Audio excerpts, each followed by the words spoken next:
ಎದ್ವಿ. ಬೆಳಗ್ಗೆನೆ ಎದ್ದು ಬೆಲ್ಲದ ಕಾಫಿ ಕುಡ್ಕೊಂಡು ನಮ್ಮಮ್ಮ ಬೆಲ್ಲದ ಕಾಫಿ ಮಾಡಿಕೊಟ್ರು.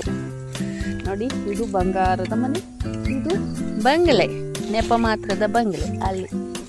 ಅಲ್ಲಿ ಮಲಗಿದ್ದೆದ್ದು ಒಂದು ರೌಂಡು ಹಾಗೆ ತೋಟ ಎಲ್ಲ ರೌಂಡ್ ಹಾಕ್ಕೊಂಡು 10 ದಿನಕ್ಕೆ ಮುಂಚೆ ನವಣೆ, ಹೆಸರು ಕಾಳು ಮತ್ತು ಕಡಲೆಕಾಳು,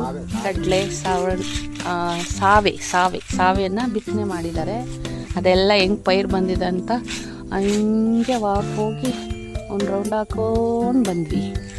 ರೌಂಡ್ ಹಾಕ್ಕೊಂಡು ಬಂದು ಎಳ್ನೀರು ಮರದಲ್ಲಿ ಎಳ್ನೀರು ಕಿತ್ತು ಕುಡ್ದು ಕಾಯಿ ತಿಂದು ಊರಿಂದ ಮಾರಿಕಣಿವೆ ಹತ್ರ ಇದ್ದೀವಿ ನಾವು. ನಮ್ಮ ಭಾರತದ ಭೂಪಟದ ನಕ್ಷೆಯನ್ನು ಹೋಲುವಂತಹ ಒಂದು ಕಣಿವೆ ಇದೆ. ಆ ಪ್ರಸಿದ್ಧ ಕಣಿವೆ ಇಲ್ಲೇ ಇರೋದು, ಚಿತ್ರದುರ್ಗ ಡಿಸ್ಟಿಕ್ಕು, ಚೆಲ್ಕೆರೆ ನಾಗತಿಹಳ್ಳಿ ಹತ್ರ, ಅಲ್ಲೇ ಇರೋದು.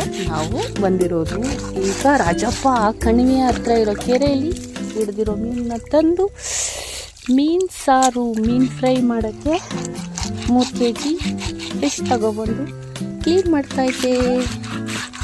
ನೋಡಿ, ಅದನ್ನು ಫೈಟಿಂಗ್ ಮಾಡ್ತಾಯಿತ್ತು ಒಳಗಡೆ, ಒಳಗಡೆ ಹೊಡೆದಾಡ್ತೈತೆ. ಇವರು ಜಾಕಿ ಚಾನ್ಗಳು.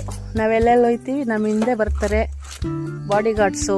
ಇನ್ನಿಬ್ರು ಇದ್ದಾರೆ ಒಳಗಡೆ, ಮಿಯೋ ಇವ್ರು ನಮ್ಮ ಜೊತೆ ಬಾಡಿ ಗಾರ್ಡ್ಸು. ಎಲ್ಲಿ ಓಡಾಡಿದ್ರು ನಮ್ಮ ಜೊತೆ ಹಿಂದೆ ಬಾಲಗುಂಚೆ ಥರ ಬರ್ತಾರೆ.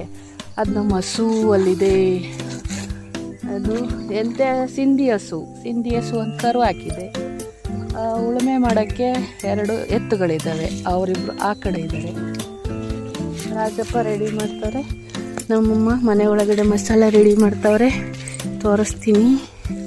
ಮಸಾಲೆ, ಮೀನು ಸಾರಿಗೆ, ಎಳ್ನೀರು ಕುಡಿದು ಬಿಸಾಕಿದೆ ನೋಡಿ. ಎಳ್ನೀರು ಸುಳ್ಳು ಹೇಳ್ಕೊಂಡು ಏನು ಪ್ರಯೋಜನ? ನಾವೇ ಹೇಗಿರ್ತೀವ ಇದೆ ನೋಡಿ. ನಮ್ಮಳ್ಳಿ ಜನ ಬೋರಿಂದ ನೀರು ಬರುತ್ತೆ, ಮನೆ ಕ್ಯೂರಿಂಗ್ ಹಾಕಿದ್ದೀವಿ. ಇಲ್ಲೆಲ್ಲ ಹೂವಿನ ಗಿಡಗಳು. ನಮ್ಮ ಲಕ್ಕವ್ವ ಸಾಂಬಾರ್ಗೆ ರೆಡಿ ಮಾಡ್ತಾ ಇದ್ದೀರಿ ನೋಡಿ. ಖಾರದ ಪುಡಿ, ಬೆಳ್ಳುಳ್ಳಿ, ಈರುಳ್ಳಿ, ಟೊಮಾಟೊ, ಖಾರದ ಪುಡಿ, ಶುಂಠಿ, ಬೆಳ್ಳುಳ್ಳಿ, ಈರುಳ್ಳಿ, ಧನಿಯಾ ಪುಡಿ, ಮೆಣಸಿನ್ಕಾಯಿ ಪುಡಿ, ಕಾಯಿ ತುರಿ ರೆಡಿ ಮಾಡ್ಕೊತಾ ಇದ್ದಾರೆ ಫಿಶ್ ಸಾಂಬಾರಿಗೆ. ಆಮೇಲೆ ಸಾಂಬಾರೆಲ್ಲ ರೆಡಿ ಆದಮೇಲೆ ಒಂದು ವಿಡಿಯೋ ಮಾಡಾಕ್ತೀನಿ. ಎಲ್ಲ ವಾಸನೆ ಕುಡ್ಕೊಳ್ಳಿ. ಊಟ ಮಾತ್ರ ನಾನು ಮಾಡ್ತೀನಿ, ಓಕೆನಾ?